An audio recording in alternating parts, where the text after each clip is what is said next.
નમસ્કાર મિત્રો, હવે આપણે બનાવીશું અહીં પાળીમાં સ્ટોર કરી શકાય એવું તીખું અથાણું. મેં અહીં 4 જાતના અથાણા બનાવ્યા છે. મેથિયા કેળી, કેળીનું, ચણા મેથી અને ગુંદા કેળીનું. જેના માથે મેથીના કુળિયા અને રાઈના કુળિયાને મિક્સ કરી તેમાં મીઠું ઉમેરી દેવાનું છે. માપ અહીં હું મેન્શન કરી લઉં છું. મેં અંદાજે મેન્શન કરી માપ આપ ફેરફાર કરી શકો છો આપના ટેસ્ટ મુજબ.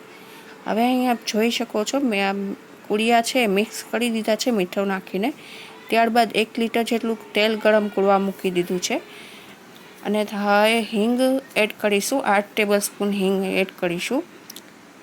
હળદર ઉમેરી દઈશું 4 ટેબલ સ્પૂન. તેલની સ્મેલ આવવા માંડે ત્યાં સુધી ગરમ કરવાનું છે.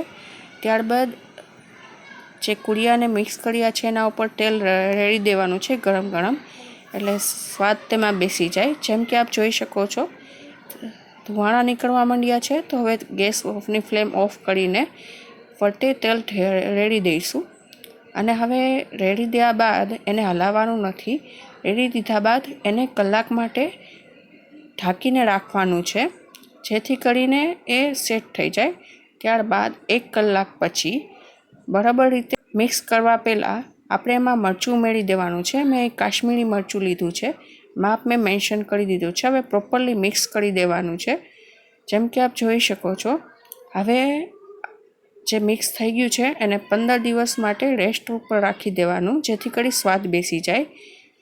જેમ કે હવે આપ જોઈ શકો છો હવે અહીંયા મેં કાચી કેળી લીધી છે, દેશી કાચી કેળી લીધી છે. કેળી લઈ લીધી છે. માપ અહીં મેન્શન કરી દઉં છું. 6 કિલો કેળી લીધી છે. આપણે સાથે સાથે ગુંદાનું પણ અથાણું બનાવવાનું છે, એટલે મેં 1 કિલો ગુંદા લઈ લીધા છે. ત્યારબાદ 250 ગ્રામ મેથી લઈ લીધી છે.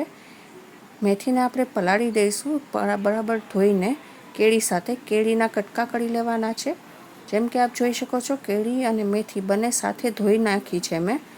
હવે ચોખ્ખા પાણીમાં ધોયા બાદ તેનામાં મીઠું ઉમેરી દેવાનું છે.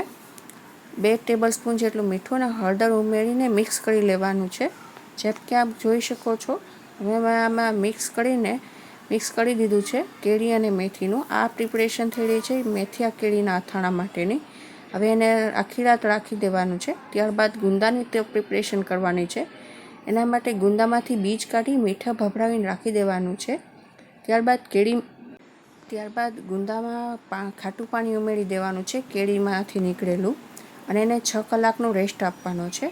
હવે ત્યારબાદ કેળીમાંથી એક્સેસ ખાટું પાણી કાઢી લેવાનું છે. જેમ કે આપ જોઈ શકો છો બધું પાણી નીતાળી લેવાનું છે. ત્યારબાદ એ પાણી જે નીકળેલું છે એમાં ચણા ડૂબાડવાના છે. ચણા મેં ઓવરનાઇટ પલાળી રાખ્યા હતા. હવે આ ચણાને પાણી જે ખાટું નીકળ્યું છે એમાં પલાળી દેવાના છે, જેમ કે આમ જોઈ શકો છો. અને આ ગુંદાનું પાણી કાઢી લેવાનું છે, કારણ કે ચીકણું હોય. ત્યારબાદ ચણા પલાળી દેવાના છે 8 કલાક માટે, સ્વાદ બેસે ખાટા પાણીના તે માટે. હવે કેળી, ગુંદા, ચણા આ બધું કેળી અને ગુંદાને ઓવરનાઇટ સૂકવી રાખવાના છે. જેમ કે આપ જોઈ શકો છો કોટનના કપડા ઉપર હું સૂકવી રહી છું. હવા મળે એવી રીતના સૂકવી દેવાના છે, જેમ કે આપ જોઈ શકો છો. ત્યારબાદ હવે આ બધું સુકાઈ ગયું છે, તો મસાલો ભેળવાનો સમય આવ્યો છે. સૌપ્રથમ આપણે જે સંભાર ભેળવો હતો તેમાં હવે સમય આવ્યો છે મસાલા પૂરેપૂરા ભેળવવાનો, જેના માટે મસાલા એકદમ મસળી લેવાનો છે. હવે એમાં કેળી જે આપણે સૂકવી હતી એ ઉમેરી દેવાની છે, અને મસાલો પ્રોપર ભળે એ રીતે ઉમેરતા જવાનો છે અને ભેળવતા જવાનું છે. જેમ કે આપ જોઈ શકો છો અહીં હું ભેળવતી જાઉં છું અને કાચની બોટલમાં ઉમેરતી જાઉં છું. આપે આ સિઝનમાં કયા કયા અથાણા બનાવ્યા છે જરૂરથી જણાવશો. મેં અહીં મેથિયા કેળી, ગુંદા કેળી, ચણા કેળી અને ખાલી કેળીનું અથાણું બનાવ્યું છે. આ આપે 12 મહિના સ્ટોર કરી શકો છો. જેમ કે આપ જોઈ શકો છો મેં અહીંયા વારી બધા અથાણા બોટલમાં ભરતી રહી છું. ગુજરાતીઓમાં અથાણા બહુ ફેમસ હોય છે અને નોર્મલ ડેઝમાં ખવાતા પણ હોય છે. દાળ ભાત સાથે પણ ખવાતા હોય છે. હવે આપણે ગુંદામાં સંભાર ભરી દઈશું. જેમ કે આમ જોઈ શકો છો ગુંદાને જે છે પૂરેપૂરા તોડવાના નથી, અડધા તોડીને એમાં વચ્ચે મસાલો ભરવાનો છે. જેમ કે આપ જોઈ શકો છો, હું અત્યારે ભરી રહી છું. હવે આ બધા મસાલા પ્રોપર ભળી જાય એ રીતે ભરવાના છે. જેમ કે આપ જોઈ શકો છો, ગુંદા ભરાઈ ગયા છે. ત્યારબાદ હવે આપણે આ બીજા અથાણાની પ્રિપેરેશન કરી લઈશું. હવે આ થઈ રહી છે કેળીના અથાણાની. એમાં હવે કેળી ઉમેરી રહી છું. જેમ કે આપ જોઈ શકો છો, આ કેળીનું અથાણું બની રહ્યું છે. એમાં પ્રોપર ભરી જાય એવી રીતના ભેળવી લેવાનું છે અને ત્યારબાદ કાચની બોટલમાં આપણે ભરી લઈશું. લાલ ચટાક અથાણું બનાવવા માટે મેં કાશ્મીરી મરચું લીધું છે. તમે કયું મરચું વાપરો છો જરૂરથી જણાવશો. આપને અથાણું કયું ભાવે છે એ પણ જણાવશો.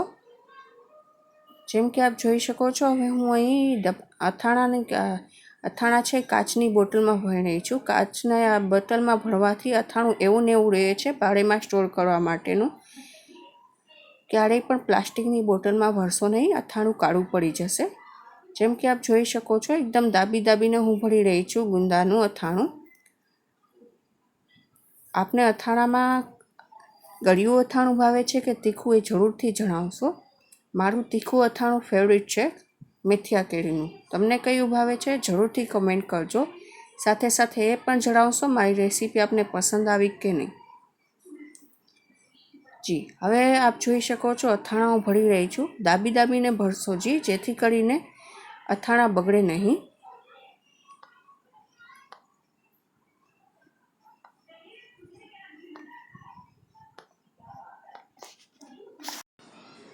હવે મેથીયા કેળીનું અથાણું તૈયાર કરીશું.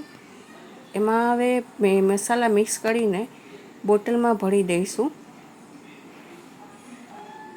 સિઝનનું અથાણું સિઝનમાં બનાવવાનું હોય છે, જેથી કરીને સરસ ટેસ્ટ આવે. અહીં બધા મેં માપ મેજરમેન્ટ જે છે એ મેન્શન કરી દીધા છે. એ પ્રમાણે આપ કરશો તો સરસ થઈ જશે. હવે ચણા છે એ રેડી છે, તો હવે ચણા કેળીનું અથાણું ભેળવી લઈશું. જેમ કે આપ જોઈ શકો છો, હવે આ બધા અથાણા ભેળવાઈ ગયા છે. તો આ બધા અથાણાને એક રાત માટે રેસ્ટ આપીશું. બરાબર ભળી જાય ત્યારબાદ એમાં તેલ જે ગરમ કરેલું મેં રાખેલું છે એ ઉમેરી દેવાનું છે. જેમ કે આપ જોઈ શકો છો, આખી બોટલમાં તળિયું જે છે એમાં અથાણામાં તેલ ઉમેરી દેવાનું છે, છલોછલ ભરીને. આટલું તમે તેલ ઉમેરી દેશો તો પણ જ્યારે છે ને ઓવરનાઇટ રેસ્ટ આપશો, ત્યારબાદ બીજા દિવસે જોશો તો તેલ પીવાઈ ગયું હશે. ફિલહાલ મેં અહીંયા અથાણુંમાં તેલ છે ને એક રાતના રેસ્ટ પછી સવારે ભર્યું છે, ઉમેર્યું છે. જેમ કે આપ જોઈ શકો છો, હવે આને એક અઠવાડિયાનો રેસ્ટ આપવાનો છે, સ્વાદ બેસે માટે. હવે અથાણું રેડી છે સર્વ કરવા માટે. લુક કેવો સરસ આવે છે મેથીયા કેળીનો, ચણા કેળીનો, આપ જોઈ શકો છો. આપને મારી રેસીપી પસંદ આવી હોય તો લાઈક, શેર, સબસ્ક્રાઈબ કરવાનું ભૂલતા નહીં. વર્લ્ડ ઓફ કુક મારી ચેનલનું નામ છે અને મેં બનાવ્યું છે સિઝનનું અથાણું. જો આપને રેસીપી પસંદ આવી હોય તો કમેન્ટમાં જરૂરથી જણાવશો રેસીપી કેવી લાગી. લાલ ચટાકદાર અથાણું આપને પસંદ છે કે જરૂરથી જણાવશો. જેમ કે આપ જોઈ શકો છો, ગુંદા કેળીનું અથાણું હું સર્વ કરીને આપને બતાવી રહી છું. આપને કયું અથાણું આમાંથી મારું પસંદ આવ્યું એ જરૂરથી જણાવજો. જી, અથાણું બાટી સાથે, રોટલી સાથે, દાળ ભાત સાથે, કેની સાથે ભાવે છે જરૂરથી જણાવશો. માપ બધા અહીંયા મેજરમેન્ટ કરી દીધા છે. તો હવે આપણે અથાણું જે છે એ સર્વ કરીશું 7 દિવસનો રેસ્ટ આપ્યા પછી. અને આમાં જરૂર પડે તો તેલ ઉમેરવાનું છે. મેં અહીં ફરીથી તેલ ઉમેર્યું હતું.